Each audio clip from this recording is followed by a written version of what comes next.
organizers of this event. And we're going to start things off with a little speech from Riya.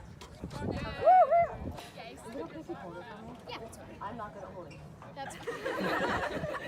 We're getting that was I'm going to embarrass this. Here. Anyway. We love you. I love you too.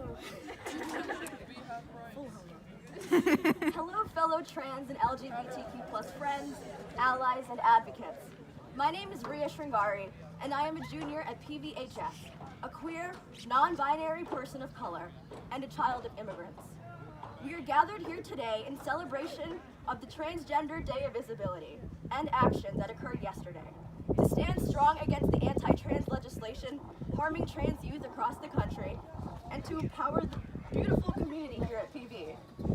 There are more trans people on television than ever before, but trans youth remain disproportionately homeless and suicidal.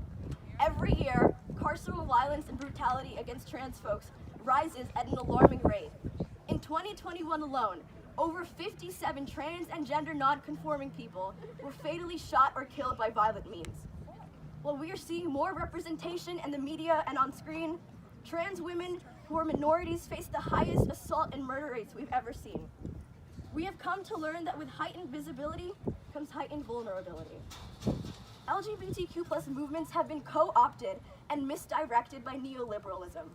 As writer Kai Cheng Tom wrote in her article titled, "Trans visibility does not equal trans liberation," coined in the 1970s, the term neoliberalism basically boils down to welfare for a profit.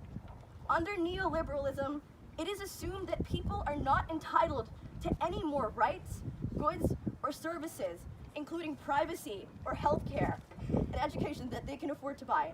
Under neoliberalism, traditionally government-run institutions such as hospitals, schools, and prisons are corporatized and run for an on-profit model. Neoliberalism erodes human rights movements in such an insidious way. It co-opts the thinking and operations of human rights activism by creating fear and scarcity, so that our political goals are forced to focus not on envisioning a better future for the entire community, but on personal survival. We are being sold a pretty pink, blue, and white product disguised as equality by politicians and the media. Even though trans visibility is increasing day by day, so is the class divide between trans people and the violence against trans people. Data indicates that 82% of transgender individuals have considered killing themselves, and 40% have attempted suicide. I will not stand here and let those numbers keep rising. We can't afford to lose more LGBTQ plus youth. Even one suicide is one too many.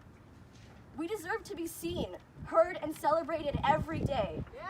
Together, we can abolish the institutions and systems that disproportionately harm and oppress the most vulnerable in our communities. We need to acknowledge the systems such as colonial violence, white supremacy, and cultural hegemony that are holding trans folks back from liberation.